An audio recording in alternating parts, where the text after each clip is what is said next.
ছাড়াই কিন্তু বাড়িতে এক্সারসাইজ করছি আমি। দেখো হাতটা এরকম বুকের সামনে, বুকের জন্য এক্সারসাইজ। শ্বাস দিবে বুক ভরে।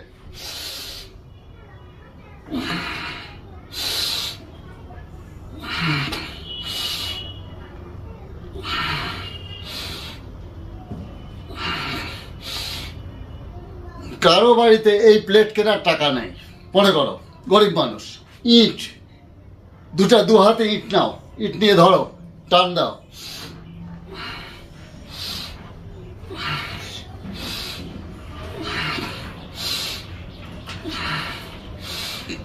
এই ধরো শোল্ডার, কাঁধের শোল্ডার বেরোবে।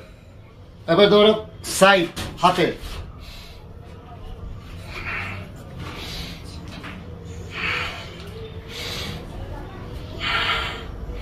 এইটা যখন তুলবে সামনের দিকে বাইসেপটা এই যে উঠছে, আবার এই ব্যাকে চলে যেতে হবে, ট্রাইসেপ খেয়াল রাখবে সবসময়, কিন্তু বুক ভরে শ্বাস নিতে হবে।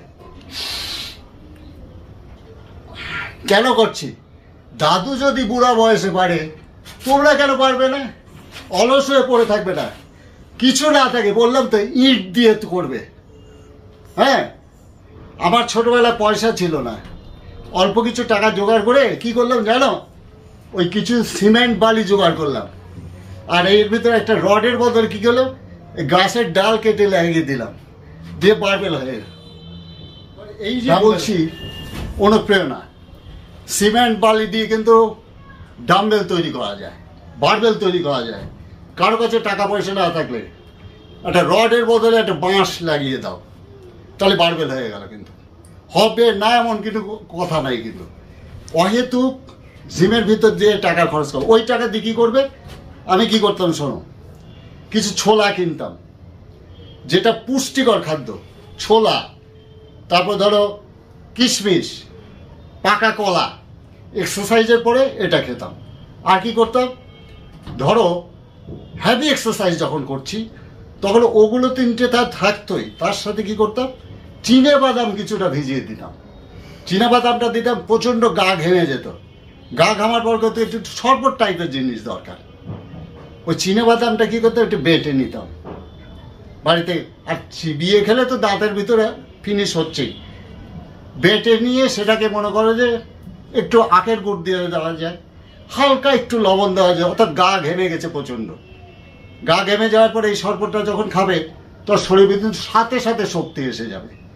আর কি করা যায়, ধরো বেশি পুষ্টিকর খাদ্য যারা খেতে চায়, হজম করার শক্তি থাকে না, যখন হেভি এক্সারসাইজ করছো তোর হজম করার শক্তিটা কিন্তু বেড়ে যাচ্ছে অটোমেটিকলি, তোমার তখন দমের ঘরও আসছে, দ্বিতীয়ত পেটের শক্তিটাও কিন্তু বাড়ছে।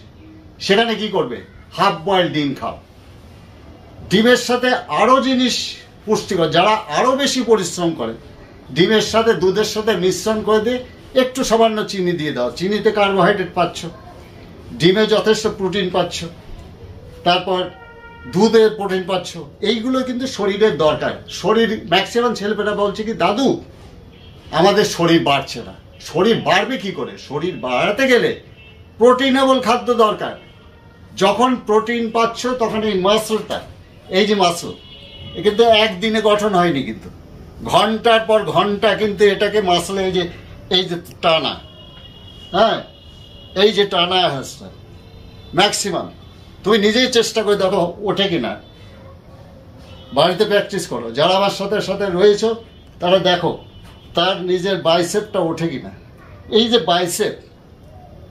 বাইসেপটা করতে গেলে কিন্তু প্রচুর পরিশ্রমের দরকার। এই পরিশ্রম করার জন্য বাইসেপ হয় না। দাদু আমার হচ্ছে না, কেন হবে না? ম্যাক্সিমাম ফ্রি হ্যান্ডও যদি এক্সারসাইজ করো, ধরো হাতটা টান করেছি, দুই পাশে শ্বাস নেবে, এই যে তুলবে, এই ছেড়ে দেবে ধীরে ধীরে, আবার এইটা,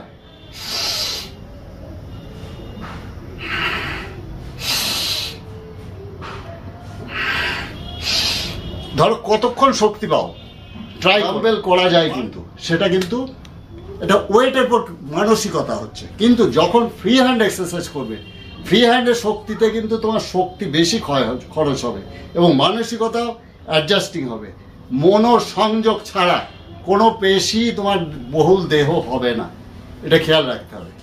পেশি বহুল দেহ করতে হতে মানসিকতা চাই, শক্তি মানসিকতা ধরতে গেলে তোমাকে এটা দরকার। দাদু ভাইরা একটা কথা বলি, তোমাদের অনেক অনুপ্রেরণা দেওয়ার জন্য কিন্তু আমি এগুলো করি। আমার কোনো তোমাদের বিষয়ে একটা জিনিসই বলি যে দাদুকে দেখে তুমি যদি অনুকরণ করতে চাও তাহলে দাদুর সাথে বন্ধুত্ব করতে হবে, আমাদের চ্যানেলের সাথে যুক্ত হতে হবে।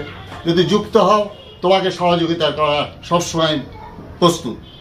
এটা খেয়াল রেখে আমি জাস্ট আজকে অল্প একটু সময় দিলাম, তোমাদের জন্য ছোট্ট একটা ভিডিও করলাম, যাতে তোমরা একটা বন্ধুত্বসুলভ মনোভাব নিয়ে আমার সাথে যুক্ত রাখো।